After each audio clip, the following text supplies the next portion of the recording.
The Night of Providence.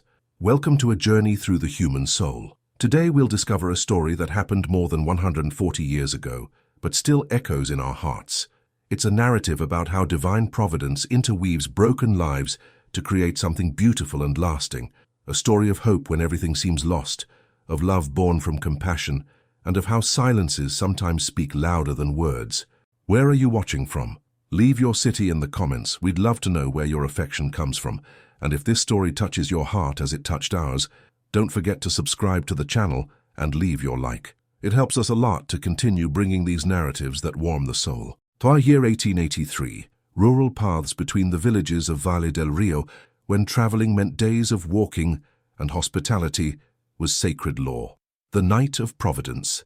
The wind carried the scent of lavender and dried tears when Joaquin Herrera closed for the last time the door of the house he had built with his own hands. The pine boards still exhaled the sweet perfume of new wood, but now each groove, each nail hammered with such love, seemed to whisper Carmen's name, his wife, his companion, his light, that had gone out exactly 4 weeks ago. The 29-year-old carpenter held with trembling hands the 2 small bundles that writhed in his arms. Tomás and Esperanza, the twins that Carmen had not lived to cradle. The babies who came into the world bringing death in their wake, like cruel angels who charged too high a price for their existence. In the twilight of the room that had once been theirs, Joaquin contemplated the double cradle he had carved for months. Each curve of the rails had been polished with almond oil, each design of little flowers carved with the patience of one who awaited eternity. Now that masterpiece of love lay empty, mocking his faith. The baby's parched lips searched for a breast that no longer existed. Their little hands waved in the air, seeking the warmth of a mother who slept forever under the red earth of the cemetery. And Joaquin no longer knew how to pray. The decision to leave had been born in the previous dawn, when Tomás wouldn't stop crying and Esperanza refused to nurse the goat's milk the midwife had left. 4 weeks trying to be father and mother. 4 weeks without a full night's sleep. 4 weeks carrying not only 2 babies, but the weight of a longing that cut his breath with each dawn. Remedios. His sister Remedios, who lived in Valle del Rio, had sent word through a traveler. Bring the children. A child needs a family, not a man who doesn't even know how to change diapers. The words were harsh, but perhaps they were true. Perhaps he really didn't know how to be what those little ones needed. Joaquin tied his few belongings in a leather bag, stored his most precious tools, and placed on his chest a small wooden crucifix he had carved for Carmen on their wedding day. His calloused fingers caressed the unique piece, Jesus Christ with open arms, as if wanting to embrace all the suffering in the world. When leaving, he didn't look back. He couldn't. His heart already hurt too much. How would that man discover that his most desperate journey would lead him to the miracle his soul most needed? The dirt road serpentined between hills covered with ancient oaks, where the wind whispered stories of other travelers who had passed that way. Joaquin walked with firm but uneven steps, constantly adjusting the weight of the 2 babies he carried in a raw wool rebozo tied to his chest. The first day had been almost peaceful. Tomás had slept most of the time, rocked by the rhythm of walking, while Esperanza looked at the world with dark and curious little eyes, as if wanting to memorize each leaf that swayed above her little head. The twins' skin had Carmen's golden tone, fine black hair like silk. Every time Joaquin lowered his eyes to admire them, he felt a mixture of overwhelming love and terror. How could something so small and fragile have survived when strong Carmen couldn't? On the second day, the heat increased. The bottles with goat's milk warmed too quickly, and Esperanza began to reject the food, spitting out the warm liquid and making faces of disgust. Joaquin stopped under the shade of a centennial eucalyptus and tried to cool the milk by dipping the bottles in the cold water of a stream. The girl's little fingers closed around his thumb, and for the first time since Carmen's death, he felt something close to peace. But the third day brought complications. Grey clouds accumulated like dirty cotton on the horizon, and a cold wind began to blow. Tomás developed a skin irritation and cried without stopping, a sharp wailing that cut the road's silence like a razor. Travelers passing in the opposite direction cast looks of compassion and curiosity. A man alone with 2 newborns was a rare and touching sight. An elderly lady mounted on a mule loaded with corn baskets stopped and offered a calendula ointment. "For the diaper rash, son," she said with a sweet voice, "and pray 3 Hail Marys to Our Lady of Good Birth." Joaquin thanked her, stored the small jar, and also accepted a piece of cornbread the woman insisted on giving. On the fourth day, everything collapsed. The storm came without warning, like God's closed fist. Hail the size of olives began to fall violently, forcing Joaquin to seek shelter under a protruding rock on a hillside. The babies cried loudly, frightened by the deafening noise of ice stones hitting the ground. The rebozo got wet, and Joaquin felt the cold penetrating to his bones. When the storm passed, he realized he had lost his way. The trail he was following had simply disappeared, covered by fallen branches and churned earth. The sun was setting rapidly, staining the sky blood red that made the hills look like open wounds in the landscape. Night came like a black mantle, without stars. Joaquin walked blindly, stumbling on stones and holes, with the babies increasingly restless. The milk had run out hours ago. His throat was dry as sand. His legs trembled with fatigue and despair. It was then that he saw the light. A small golden window shone in the darkness, like a fallen star on earth. Joaquin felt his heart race, not with relief but with hope so intense it hurt. He quickened his pace, staggering up the steep slope toward that saving light. What secrets would that solitary house keep? And how would a simple candle in the window forever change the destiny of that shattered family? The house emerged from the night, like an apparition. Small, made of white adobe and red tile roof, it was nestled between two large rocks that protected it from the wind. A dark wooden crucifix hung over the oak door, and the golden light Joaquin had seen came from a thick candle that flickered behind a window with lace curtain. Joaquin hesitated for a moment. The unwritten law of rural hospitality guaranteed that any traveler could ask for shelter, but he carried two crying babies, was dirty with mud, and would certainly cause trouble. His leather shoes made noise on the small stones of the path, and he tried to step more softly, as if he could disguise his desperate arrival. Before he could knock on the door, it opened. A woman appeared against the yellowish light from inside. Joaquin first saw the eyes, large, dark, with an ancient sadness that seemed to have found a way to coexist with hope. The black hair was tied in a simple braid that fell over her left shoulder, and she wore a mourning dress, black as the night that surrounded them, but clean and well cared for. "Good evening," she said with a soft but firm voice. "Are you lost?" The babies chose that moment to cry in unison, a duet of despair that tore through the night's silence. Joaquin felt his face burn with shame. "Forgive the disturbance, Senora. I am Joaquin Herrera, coming from San Cristobal toward Valle del Rio. The storm. I got lost. If you would permit, could I spend the night in your stable? I don't want to bother you. Just a dry corner for the little ones." The woman studied his face for a long moment. Her eyes descended to the babies, and something changed in her expression, as if a secret door opened in her heart. "No," she said, and Joaquin felt the ground disappear from under his feet. But then she continued, "No, hijo, you won't sleep in the stable. The Most Holy Virgin Mary would never forgive me if I let innocent babies spend the cold night. Come in, please." She stepped away from the entrance, making a gracious gesture with her hand. "My name is Socorro Mendoza. This house is also yours." Joaquin crossed the threshold like a man entering paradise. The interior of the house exhaled aromas of beeswax, burned incense, and something sweet, perhaps rosewater or lavender. An image of St. Joseph adorned the main wall, and candles of various sizes created islands of golden light in the corners. "The babies are hungry," Socorro observed, extending her arms. "May I?" Joaquin hesitated only a second before handing over Tomas. The woman held the boy with the naturalness of someone who had already cradled many children, and something in the way her hands curved to protect him made Joaquin's chest tighten. "I have fresh goat's milk," she said, not taking her eyes off Tomas's little face, "and also some honey to sweeten it.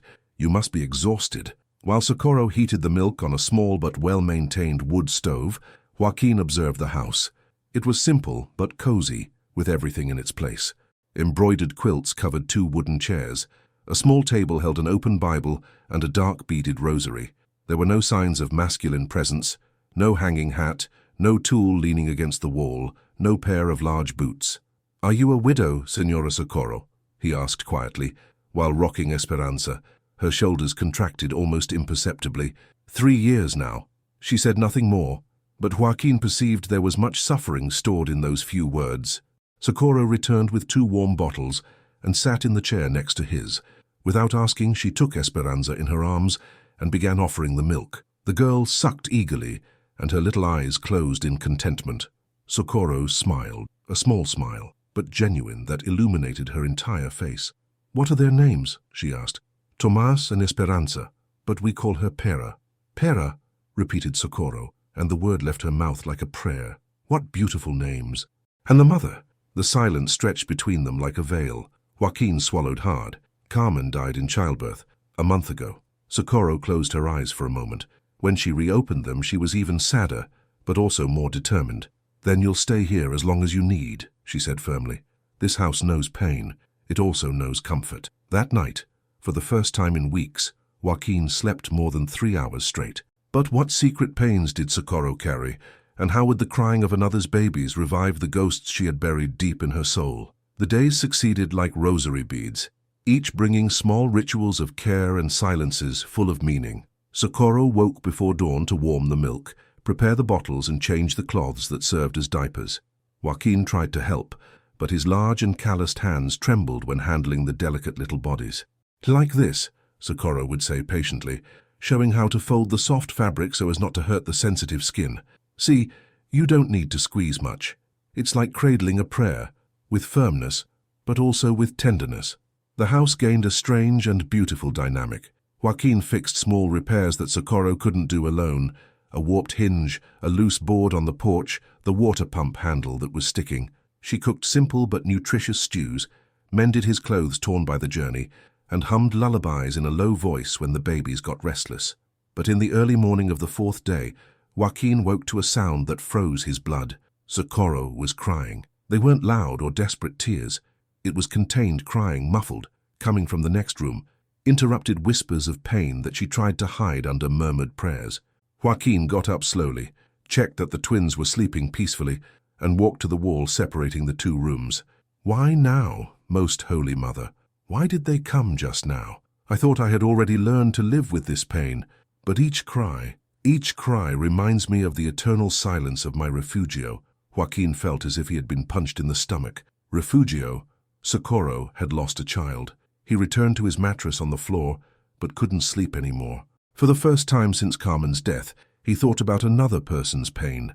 Socorro wasn't just being hospitable, she was reliving her own tragedy with each feeding she gave, each diaper she changed. The next morning, she appeared with swollen eyes, but smiling. She prepared coffee with milk and put fresh cheese and homemade bread on the table. "Socorro," began Joaquin, but she raised her hand. "You don't need to say anything. I know you heard."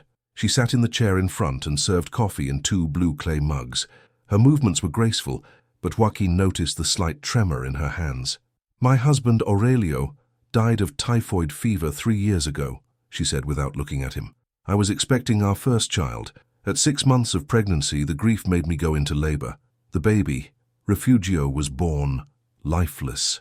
Her voice didn't break, but became thinner, as if the words were made of glass. "Since then I live alone. I embroider for the church, sew for regional families. It's a simple life, but peaceful, until you arrived." Joaquin felt a wave of guilt. "Socorro, if our presence is bringing suffering—" "No." The vehemence of the response surprised him. "It's not suffering, Joaquin, it's confusion. During these 3 years I learned to live with emptiness. I made peace with silence. But now," she looked at the babies sleeping peacefully in their baskets, "now I feel God is testing me again." "How so?" Socorro stood and went to the window. Outside, the first spring flowers were beginning to bloom. "Sometimes I think you're a trial, a way for God to remind me I can still feel pain. Other times," she touched the glass with her fingertips, "other times I think you're a disguised blessing, a chance to care for the children fate denied me." Joaquin approached her slowly. "And what does your heart say?" Socorro closed her eyes and sighed deeply. "My heart says you didn't arrive here by chance.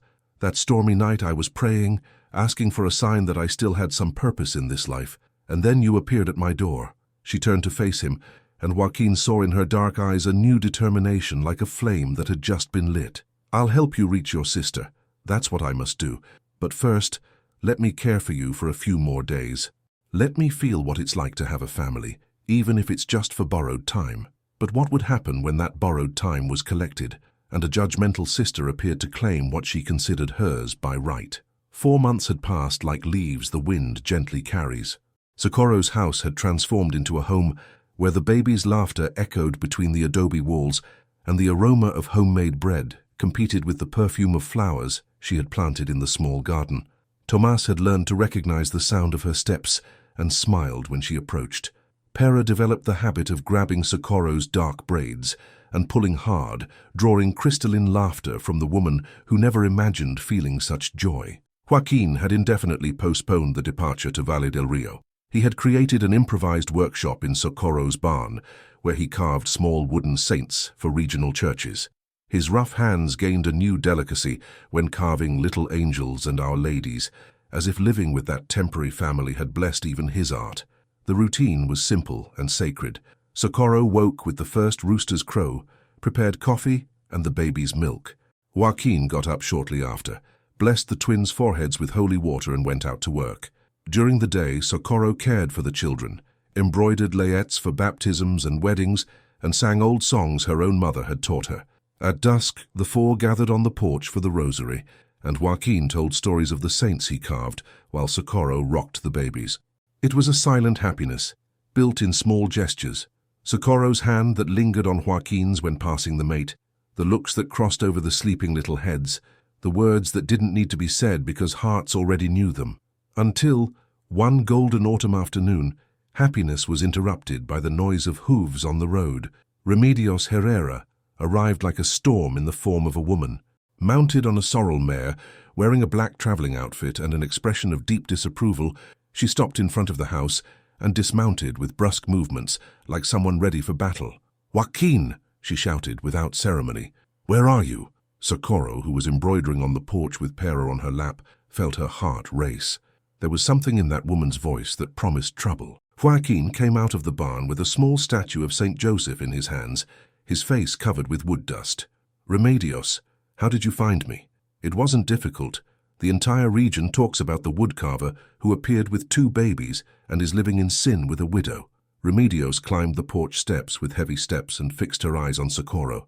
"You must be the woman causing scandal." Socorro stood slowly, still holding Pera.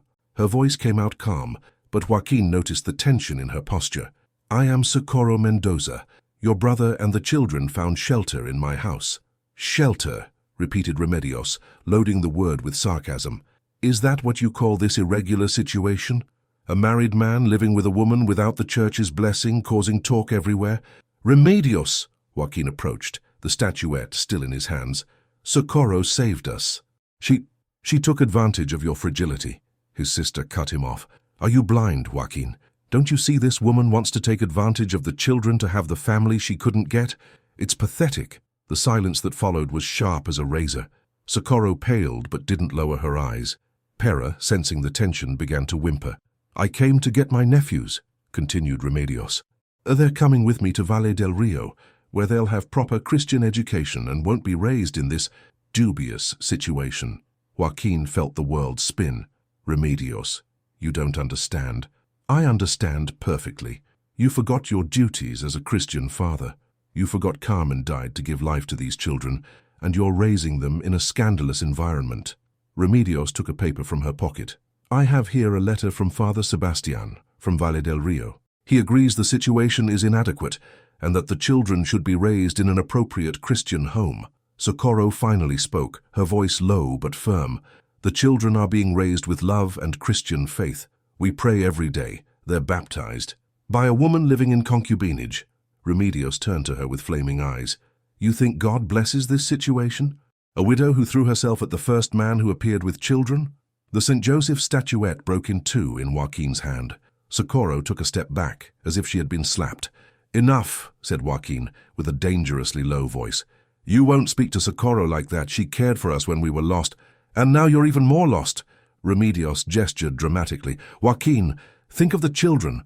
They deserve a decent home, proper education, not this family fantasy you've created." Tomas, who was sleeping in the nearby basket, woke with the shouting and began to cry.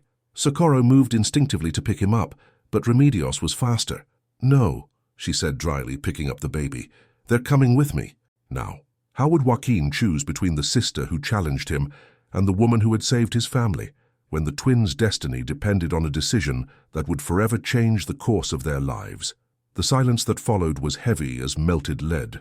Remedios held Tomas firmly, but without affection, while the baby cried increasingly loudly. Pera, in Socorro's lap, stretched her little arms toward her brother, as if sensing something terrible was happening.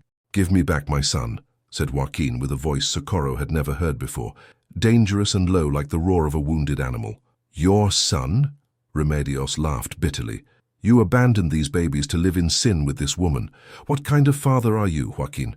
Carmen must be turning in her grave. Carmen's name fell among them like a stone in still water, creating waves of pain that spread through the environment. Joaquin took a step forward, but Socorro gently touched his arm. "Wait," she said, with a serenity that came from deep determination. "Señora Remedios, may I ask you something?" Remedios stared at her with suspicion. "What? Do you have children?" The question hit Remedios like a punch. She straightened up, but Joaquin noticed the almost imperceptible tremor in her shoulders. "That's not relevant. I'm a single and devout woman." "Then you've never woken up at dawn with a crying baby? Never felt your heart tighten when a child has fever? Never rocked little ones until they fell asleep?" Socorro approached slowly, with Pera still on her lap. "I know what that is, Señora. I also know what it's like to lose them." Something in her voice made Remedios hesitate. Socorro continued, her voice gaining strength. "For 4 months, I've cared for these children as if they were my own. Not out of obligation, not out of convenience, but out of genuine love. They know my scent, my voice, my heart, and I know each morning of their smiles, each tear of their cries." "Socorro," murmured Joaquin. She raised her free hand, asking for silence. "I know our situation causes comments. I know we live in a way some consider inappropriate." Socorro looked directly into Remedios' eyes. "But I also know God sees the heart, not appearances. And our hearts are pure." Remedios shook her head. "Pretty words don't change the facts. You live in sin." "Then let's remedy that," said Socorro, surprising everyone, including Joaquin. "If the problem is not having the church's blessing, let's seek it." Joaquin stared at her with wide eyes. "Socorro, are you—" "I'm asking for your hand in marriage, Joaquin Herrera," she said clearly, without lowering her eyes. "Before your sister, before God and before these children who need a stable home." Time seemed to stop. Pera babbled something incomprehensible and grabbed Socorro's braid tightly.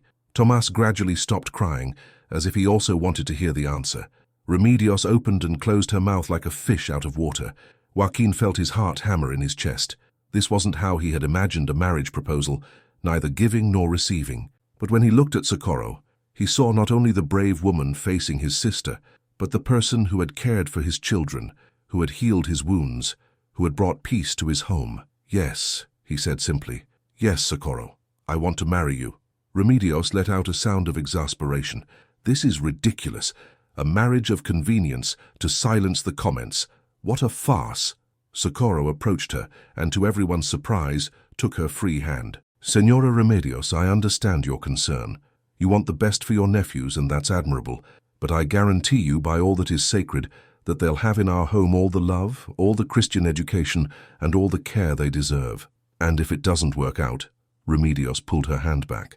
"And if you separate, and if—" "We won't separate," said Joaquin firmly.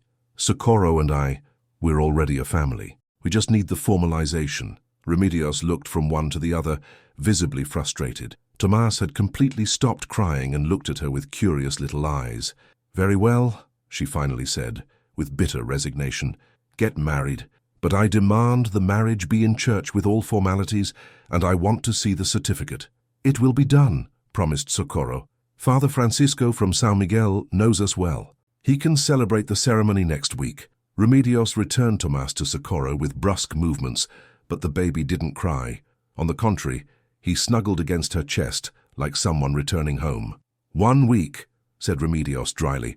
"After that, I don't want to hear any more comments about irregular situation." She descended the porch steps and mounted her mare. "I'll be back in a month to check how things are." After she left, Joaquin and Socorro remained silent on the porch, each holding a baby. The sun was setting behind the hills, painting the sky golden and pink. "Socorro," began Joaquin. "I know," she said softly. "It's not how it should be. It's not a romantic marriage proposal. It's not—" "It's perfect," he interrupted her. "It's exactly how it should be. Honest, brave, and in front of our children." "Our children," repeated Socorro, and smiled for the first time since Remedios' arrival. That night, after the babies fell asleep, they knelt together before the image of Saint Joseph. and made a promise that would seal their destinies forever. But would a simple ceremony be enough to transform convenience into true love, or were there secrets of the heart that still needed to be revealed? The church of São Miguel was small and weathered by time, but its stone walls guarded the faith of generations. That Saturday morning, rays of sun entered through high windows and created golden mosaics on the red tile floor. The aroma of incense and candle wax perfumed the air, mixed with the perfume of wildflowers Socorro had picked at dawn. Joaquin waited at the altar, with his hands intertwined, wearing his best clothes, dark linen pants, and a white shirt Socorro had washed and ironed with such care it still smelled of ash soap and lavender. Father Francisco, an elderly man with white beard and kind eyes, leafed through the prayer book with fingers that trembled slightly from age. The few guests settled in the wooden pews. Donna Esperanza, the midwife who had helped in the twins' first days, held Tomás on her lap and whispered saints' stories to keep him quiet. Seu Teodoro, the region's blacksmith, had come to represent Aurelio. Socorro's dead husband had been his apprentice, and the man considered himself responsible for watching over the widow's well-being. When the doors opened and Socorro appeared at the church entrance, Joaquin felt the air leave his lungs. She wasn't wearing white, it wouldn't be appropriate for a widow, but had chosen an ivory-colored dress that had belonged to her mother, adorned with delicate embroidery and golden thread.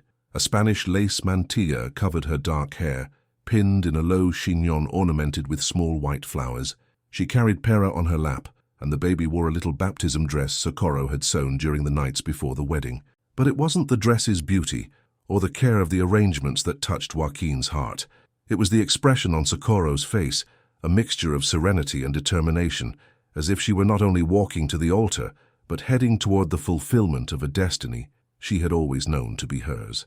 "Dearly beloved," began Father Francisco, but corrected himself immediately. "Beloved brothers, we are gathered here to witness the sacred union between Joaquin and Socorro, blessed not only by the love that unites them, but by the two small lives God has placed in their care." The priest looked at the twins with tenderness.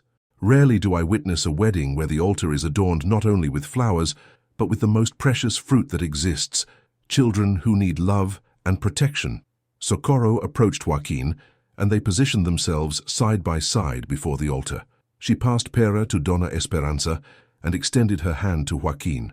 His fingers trembled slightly when they closed around hers, not from nervousness, but from an emotion so intense it almost hurt. "Joaquin Herrera," said the priest, "do you accept Socorro as your legitimate wife, promising to love her, respect her, and protect her in moments of joy and in hours of tribulation, until death separates you?" Joaquin looked into Socorro's eyes and saw reflected in them his own journey, the pain of loss, the gratitude for the salvation found, the hope of a future built together. "I do," he said with a firm voice. "Socorro Mendoza," continued the priest, "do you accept Joaquin as your legitimate husband, promising to love him, respect him, and support him in joys and in sorrows until death separates you? And do you also accept to be mother to Tomás and Esperanza, raising them in Christian faith and family love?" Socorro closed her eyes for a moment. When she reopened them, there were discreet tears on her eyelashes, but her voice came out clear as crystal. "I do. I accept Joaquin as husband, and I accept Tomás and Esperanza as the children of my heart, promising to care for them as the most holy Virgin would care for hers." The priest smiled and made the sign of the cross over them. "What God has joined, let no man separate. Joaquin, you may kiss your wife." The kiss was gentle, respectful, but charged with deep promise. When they separated, Pera clapped her little hands from Donna Esperanza's lap, drawing laughter from those present. Tomás, not wanting to be left out, let out a cheerful babble that echoed through the church like a childish blessing. After the ceremony, the few guests gathered at Socorro's house, now officially the Herrera house, for a simple celebration.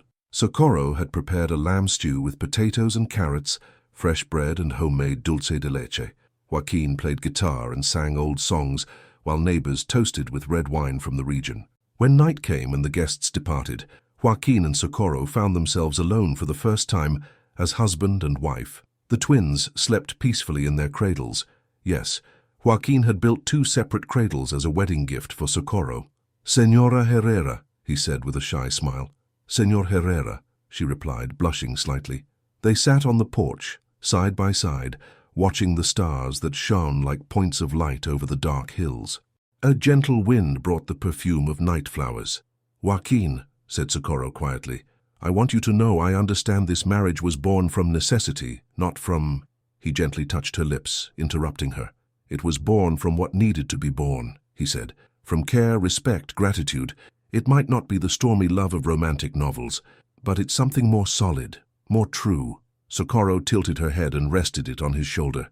"I'm afraid," she confessed. "Afraid of not being good enough for you, for them. And I'm afraid of disappointing you," murmured Joaquin, kissing the top of her head. "But I think fear is part of true love. What matters is that we'll face it together." That first night as husband and wife, they slept in separate rooms, out of mutual respect and due to the baby's presence. But when Tomás woke crying at 3 in the morning, it was Socorro who got up first. And when she stumbled in the dark, it was Joaquin's arms that supported her. That's how they began to learn the delicate dance of being a family. But how long would it take for this marriage of convenience to transform into something deeper? And what challenges still awaited to test the solidity of this union born from circumstances? 6 years passed like the gentle flow of a river that knows its path well. The Herrera house had transformed into a home where love had grown slowly, like a well-watered plant that finally bears fruit. Tomás, now 7 years old, had his father's small but firm hands and spent hours in the barn learning to carve wood. Pera, of the same age, had inherited Socorro's patience and embroidered small handkerchiefs with flowers that looked more like colored scribbles, but were received with celebration by the entire family. Joaquin had become known throughout the region as the woodcarver whose works had their own soul. His images were sought by distant churches, and he could choose the jobs that most touched his heart. Socorro had sold her embroidery to the wealthier families and saved enough to buy some chickens and a dairy cow the children called Esperanza, like the saint, but also like the sister.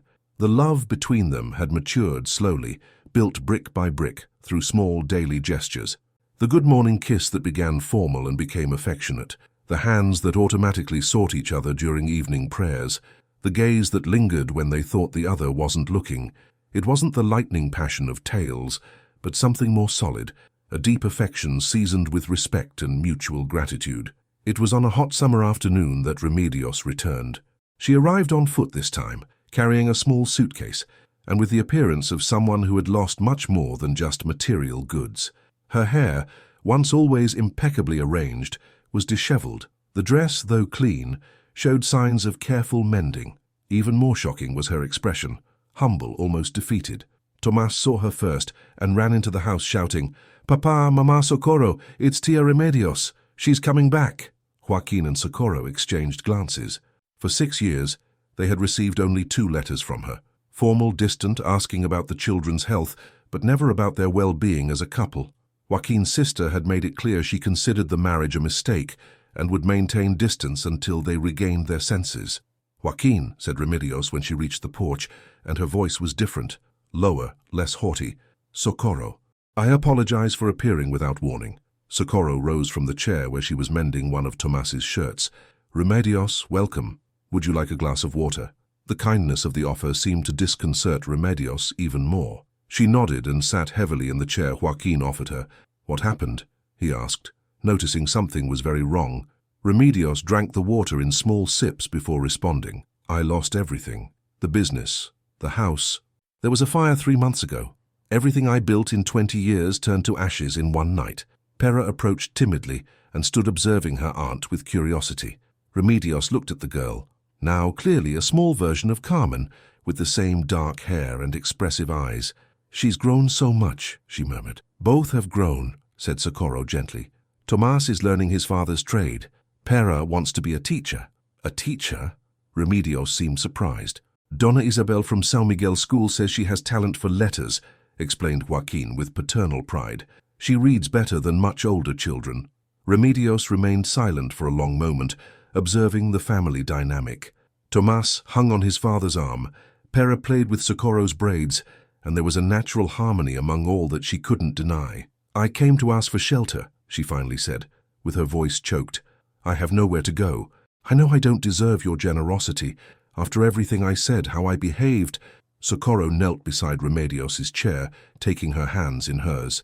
"Remedios, You are my husband's sister. You are my children's aunt. You'll always have a place in this house." "My children," repeated Remedios quietly. "You call them your children." "They are my children," said Socorro with simplicity. "Just as Joaquin is my husband and you are my sister-in-law. Family isn't just blood. It's choice, it's care, it's love cultivated day by day." Remedios began to cry, not the haughty tears of frustration she had shed years before, but humble crying from someone who recognizes their errors. "Forgive me," she sobbed. "I was so certain you were wrong, that those children needed something different. But losing everything, being alone, I realized you found exactly what I never knew how to value." Joaquin approached and put his hand on his sister's shoulder. "What was that, Remedios?"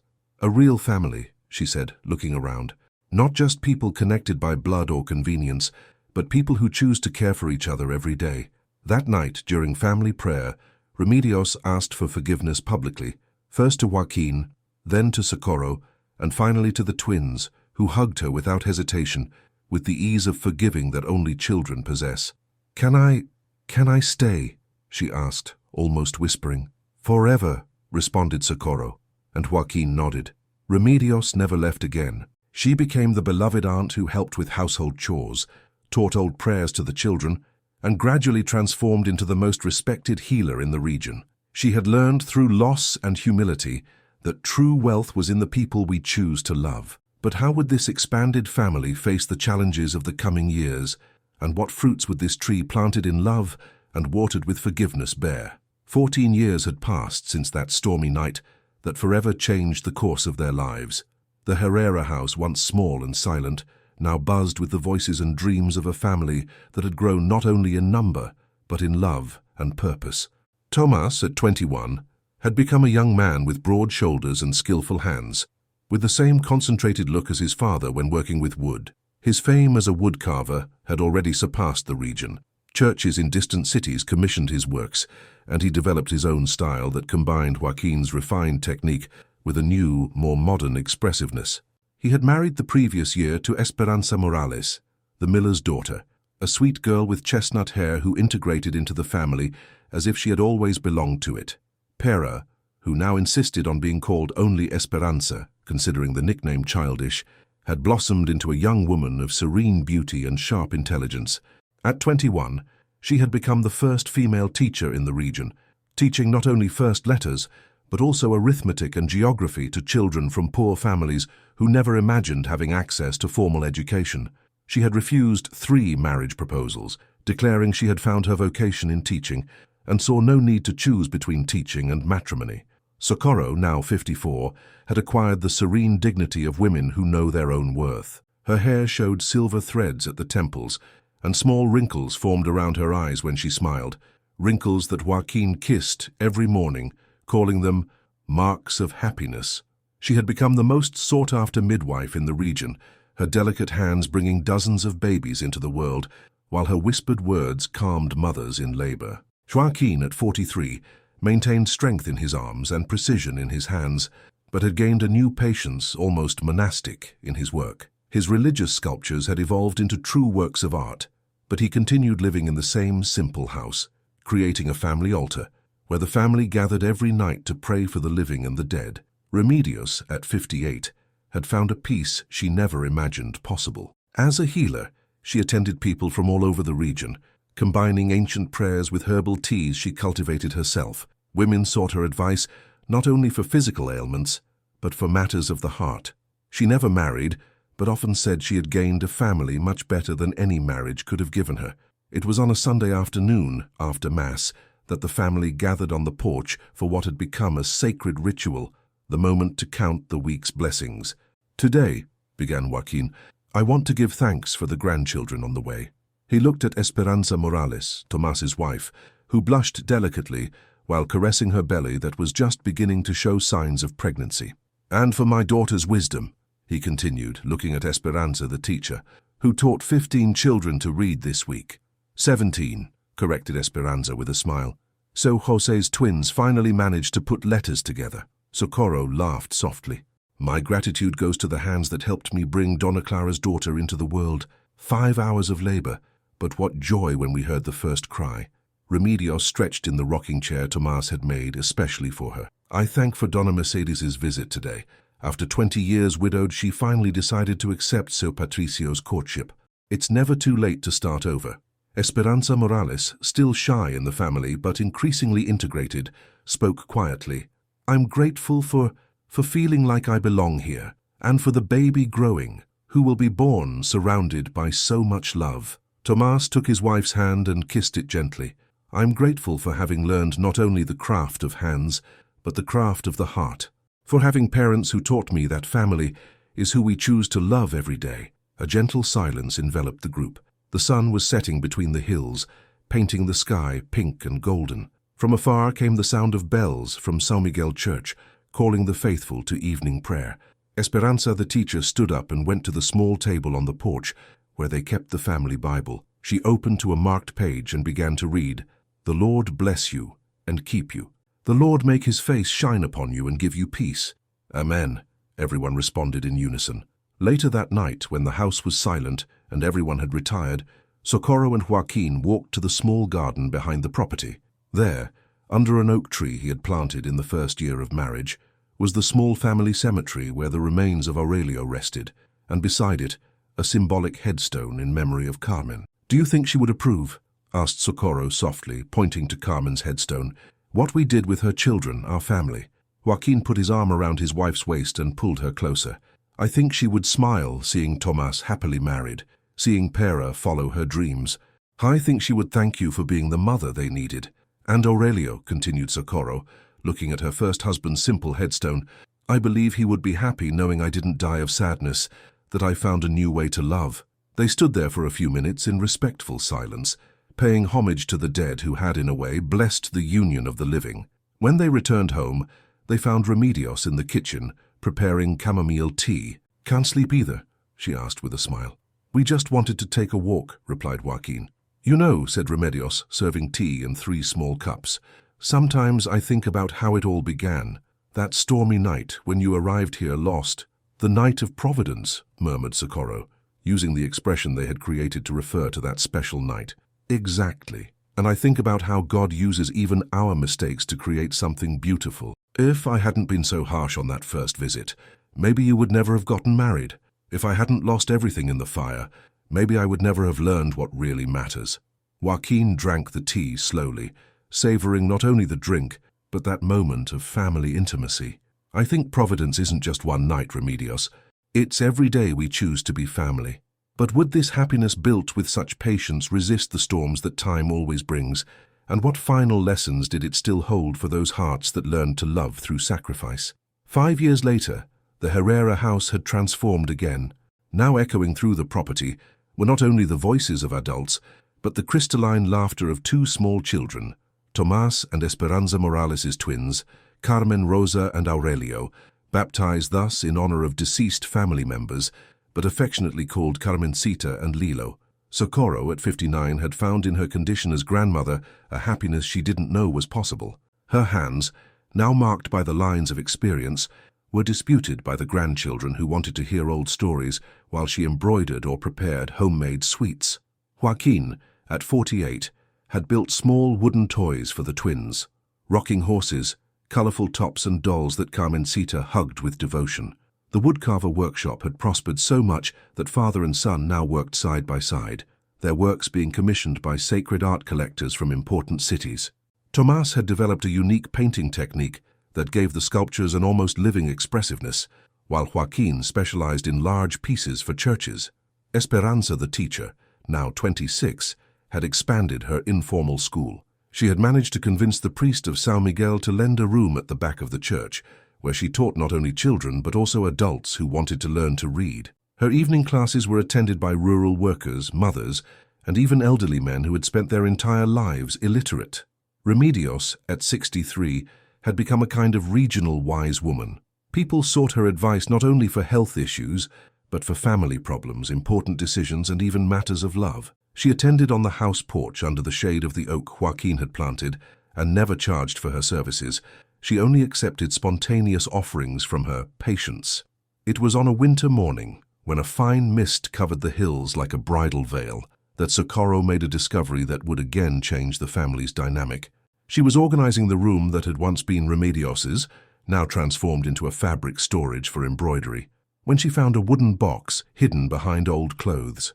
Inside the box, carefully wrapped in linen cloth, were letters, many letters. Socorro immediately recognized Carmen's handwriting in most of the correspondence.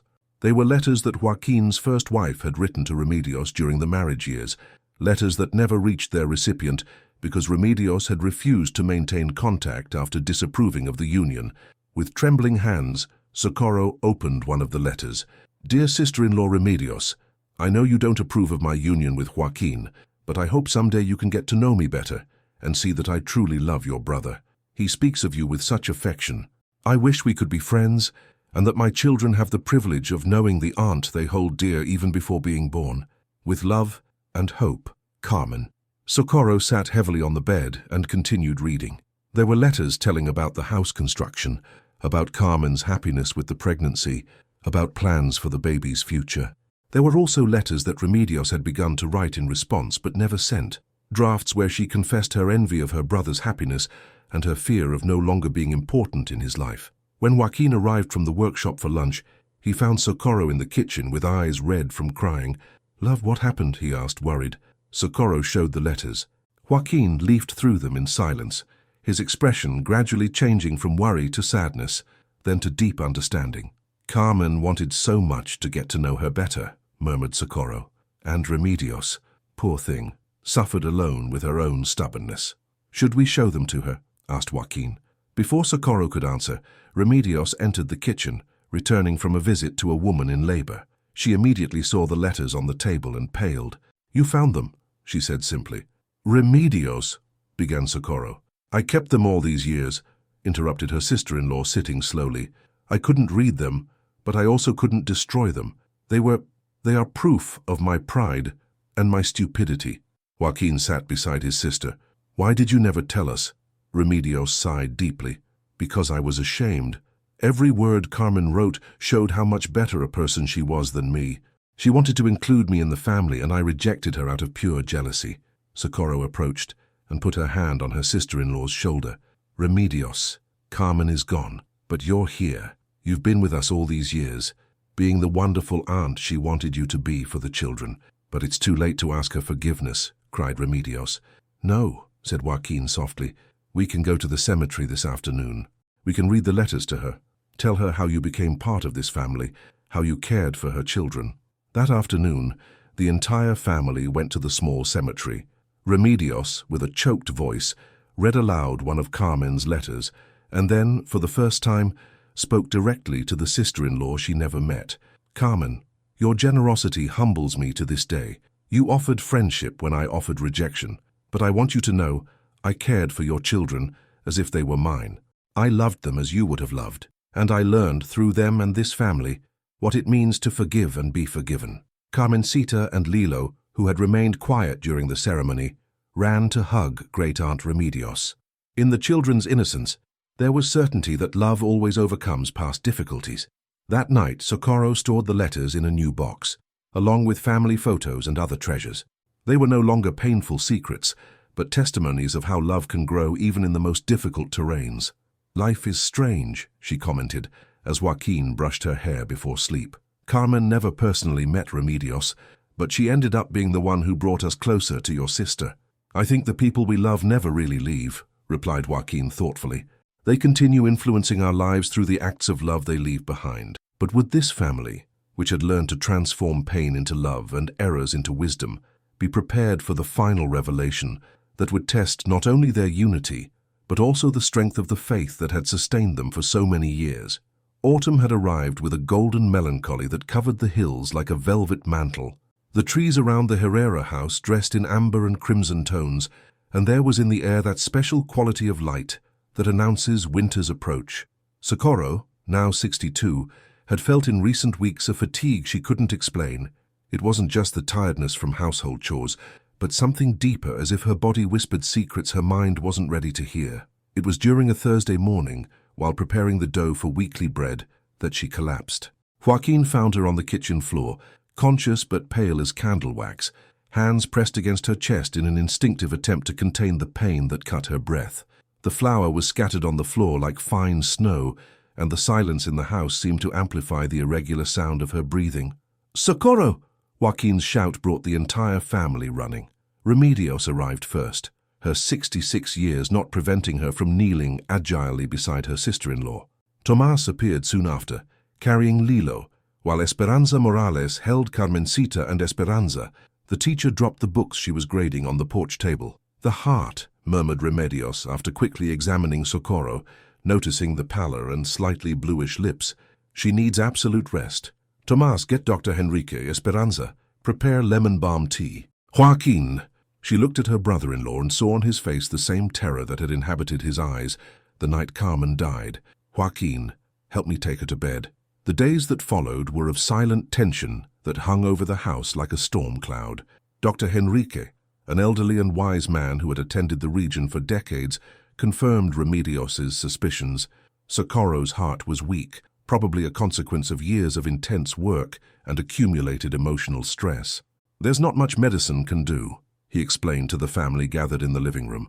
"She needs complete rest, light food, and mainly tranquility. And faith," he added, looking directly at Joaquin.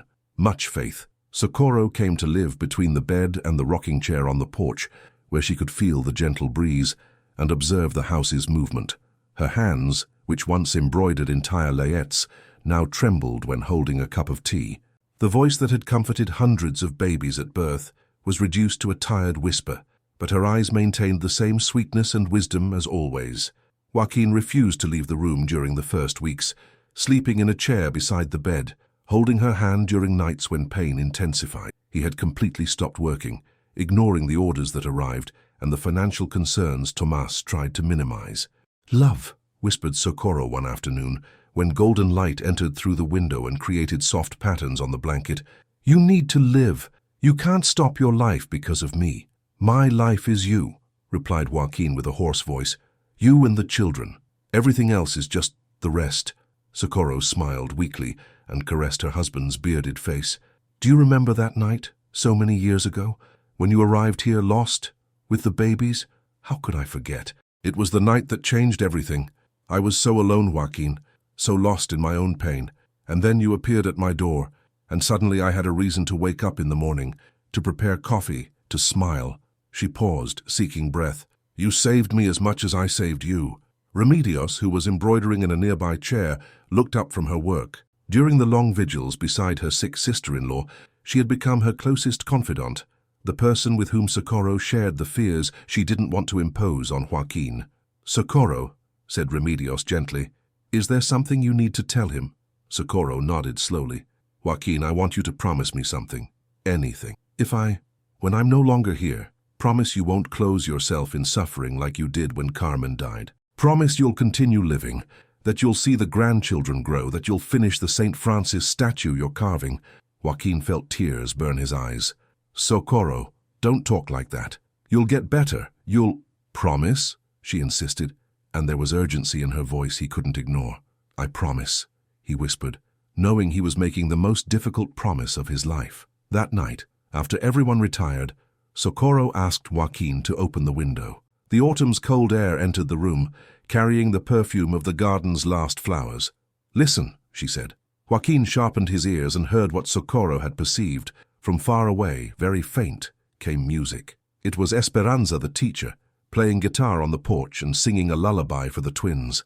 "Our family," murmured Socorro. "So beautiful, so full of love. Every day was worth it, every difficulty, every tear." She closed her eyes but continued smiling. "You know what my only sadness is, Joaquin?" "What?" "That I won't be able to meet the great-grandchildren. But I know they'll grow up in a family where love comes first, where differences are accepted and mistakes are forgiven." Joaquin kissed her forehead gently.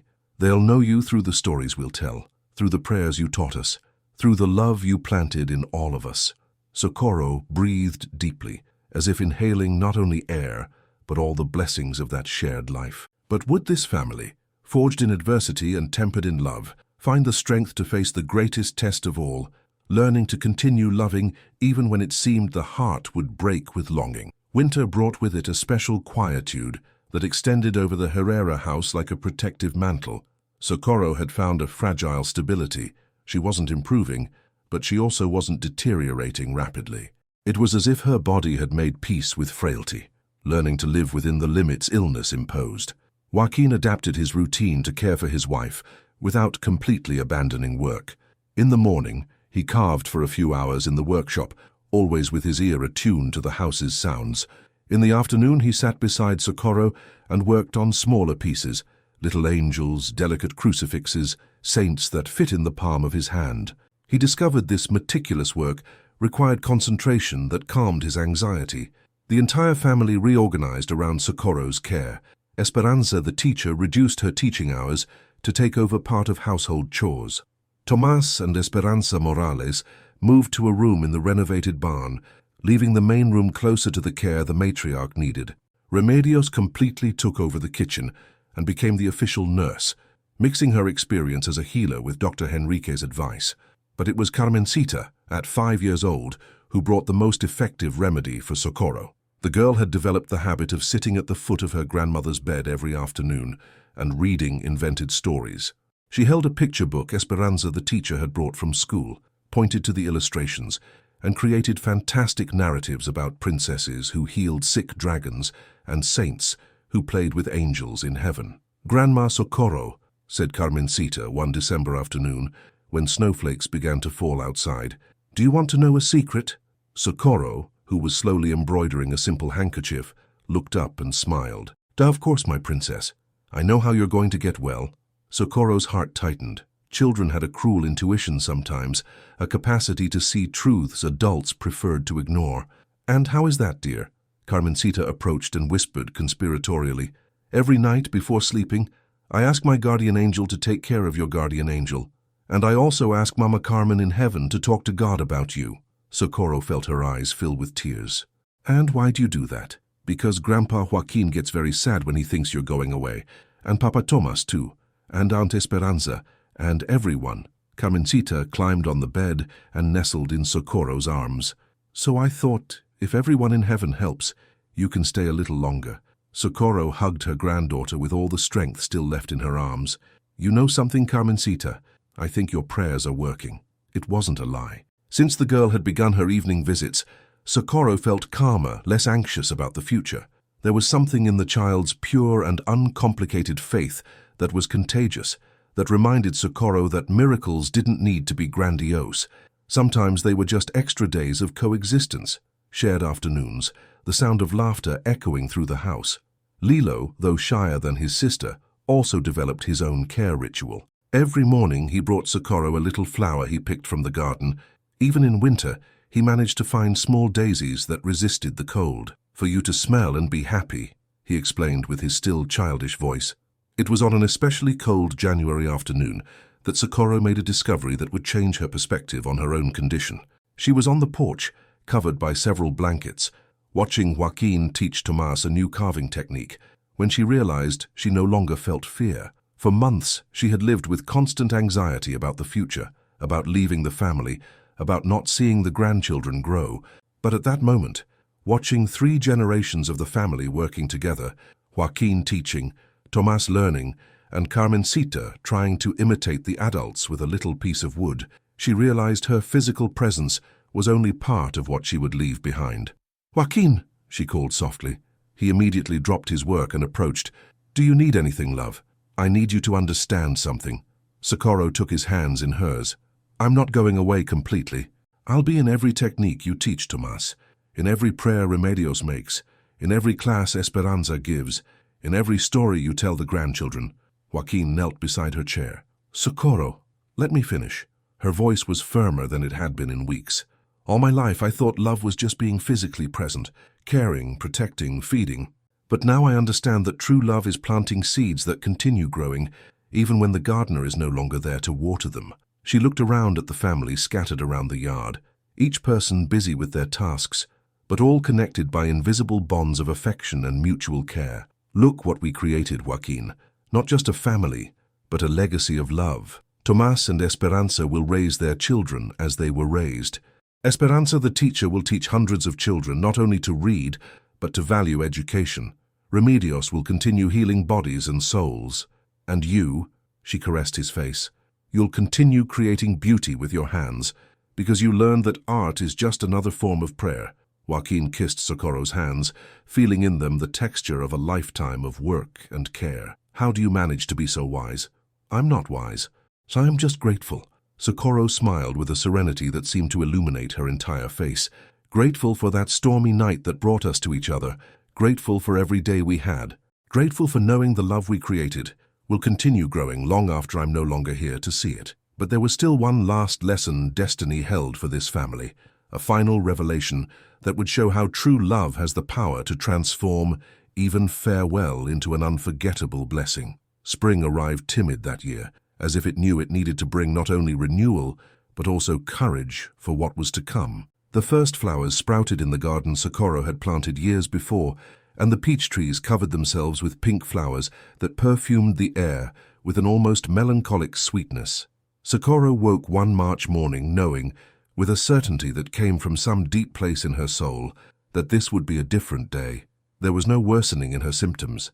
In fact, she felt strangely lucid and at peace. It was as if all the loose threads of her life had been tied into a harmonious conclusion. "Joaquin," she called softly when he brought breakfast, "call everyone. I want to talk to the family." There was something in her tone that made Joaquin not question. In a few minutes, everyone gathered in the room.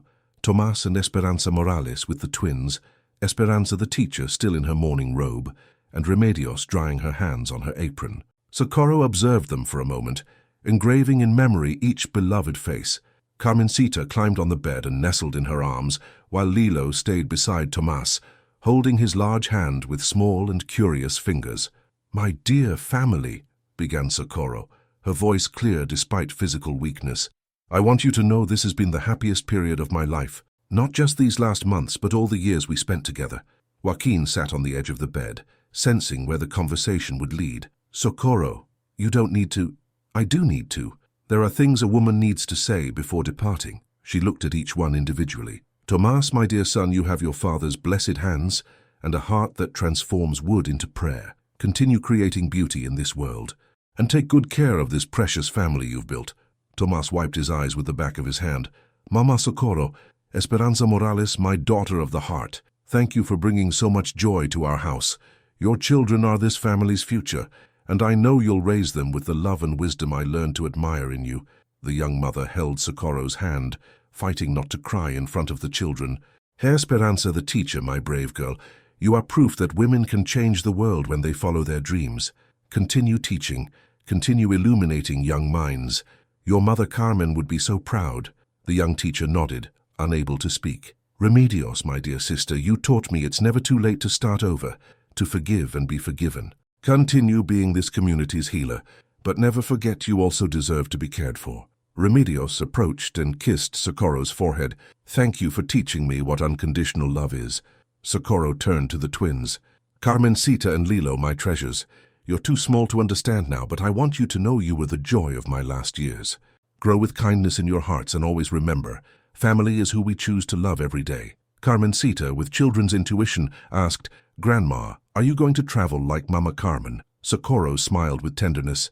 "I'm going to travel, yes, my princess, to a very beautiful place. But I'll be watching over you from there, and whenever you feel the wind on your face or smell flowers, I'll be very close." Finally, she turned to Joaquin. "And you, my love, my companion, my best friend, how can I thank you for all these years? You gave me not just a husband, but an entire family. You taught me that love can grow little by little, like a well-tended plant." Joaquin held her hands in his. "Socorro, let me finish." Her voice was becoming weaker, but determination remained strong. "I want you to know that every day by your side was a blessing. When I depart, I don't want eternal tears. I want you to live, to continue creating, to see these grandchildren grow and marry." She paused to breathe. "And when your time comes, many years in the future, I'll be waiting. Aurelio and I, Carmen too, all of us, waiting to begin the next adventure." The silence that followed was interrupted only by a Tevi's song outside. Socorro closed her eyes for a moment, as if listening to music only she could hear. "Remedios, can you prepare some chamomile tea? Esperanza read a little from the Bible for us. Joaquin," she squeezed his hands, "stay here with me." The afternoon unfolded with the softness of a dream.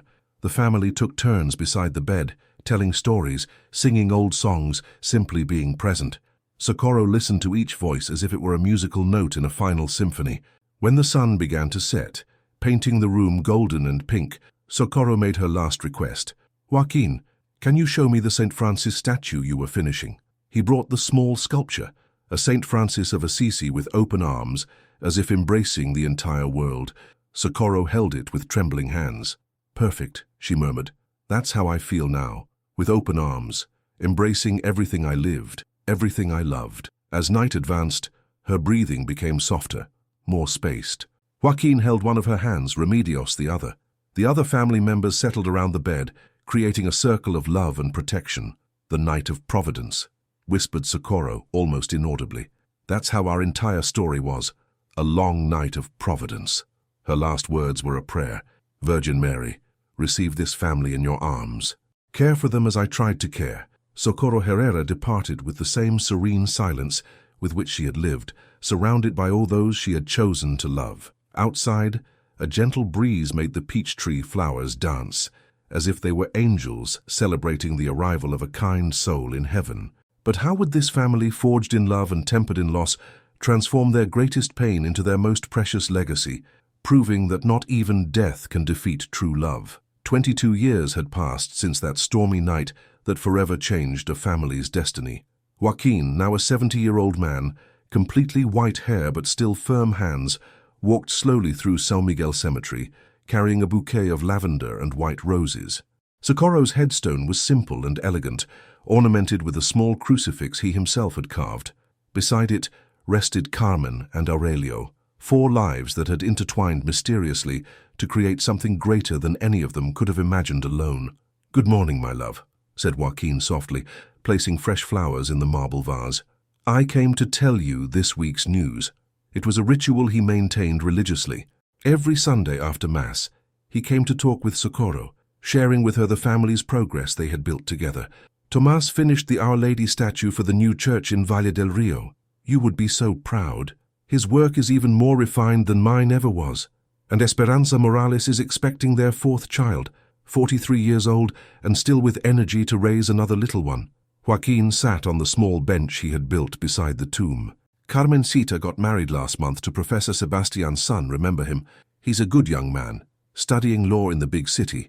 The party was beautiful, and she wore the dress you embroidered for Esperanza, the teacher, so many years ago."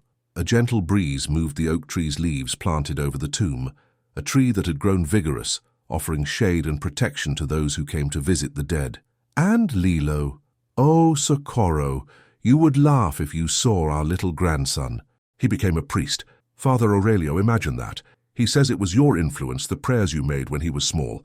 He'll celebrate his first Mass next month." Joaquin paused, listening to the birds' song and the wind's whisper among the trees.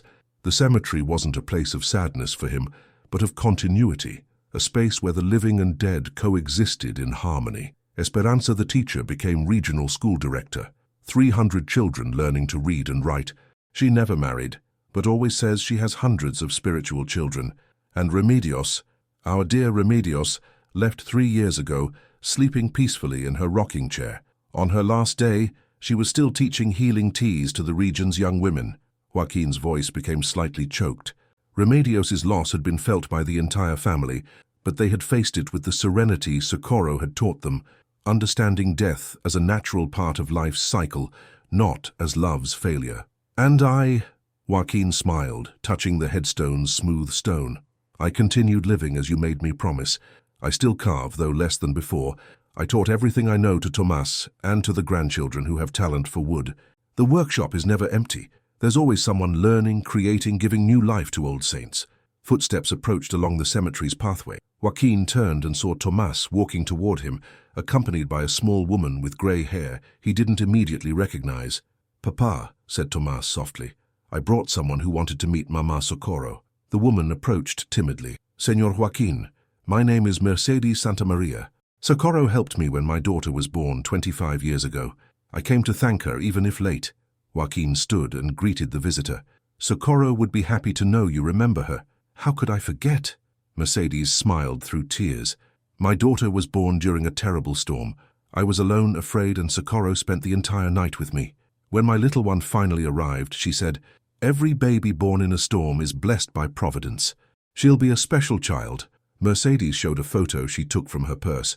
My daughter graduated as a doctor in the capital. She came back to work in the region, caring for poor families. Socorro was right. She's special. Joaquin looked at the young doctor's photo and saw in it the echo of Socorro's legacy. Care perpetuating through generations, love multiplying infinitely. After Mercedes left, father and son remained silent for a few minutes, each lost in their own memories. "Papa," said Tomas finally, "sometimes I wonder if Mama Socorro knew how much she would influence people's lives." "I think she knew," replied Joaquin thoughtfully. "Not consciously, but intuitively. Socorro understood that each gesture of love creates waves that spread far beyond what we can see." They walked together back home, where the family awaited them for traditional Sunday lunch. The large table Joaquin had built decades ago now accommodated 4 generations. Himself, Tomas, and Esperanza Morales with their children, Esperanza the teacher with some students she considered family, Carmencita with her new husband, and Lilo in his young cassock. During the meal, conversations flowed between old memories and future plans. Carmencita talked about her honeymoon. Lilo spoke about his first parish. The youngest children played among the chairs. It was the kind of joyful commotion Socorro had always loved. After lunch, when everyone scattered through the house and yard, Joaquin withdrew to the small oratory he had built in a wing of the house. There, among saints carved by his own hands, he kept a photo of Socorro beside a perpetual candle. "Thank you," he said simply, as he did every night. "Thank you for teaching me that family isn't just blood, but choice. That love isn't just passion, but constant care. That faith isn't just prayer, but action." When he left the oratory, he found Carmencita on the porch, looking thoughtfully at the distant hills. "Grandpa Joaquin," she said, "tell me again the story of the night of Providence." Joaquin sat beside her in the rocking chair that had once belonged to Remedios. It was a story he had told hundreds of times, but which never lost its power to move. "It was a stormy night," he began, his voice gaining the warm tone of an experienced storyteller. "Your father and your aunt were tiny babies, and I was lost on the paths, not knowing if I could save them." As the story unfolded, other family members gradually approached. Soon there was a semicircle of listeners on the porch, some hearing for the first time, others reliving precious memories. "And when I woke the next morning," Joaquin reached the end, "I realized it hadn't been just me who saved the babies. Socorro had saved us all. She had given a family to 2 motherless children, a home to a lost man, and a purpose to a woman who thought she had lost her chance to be a mother."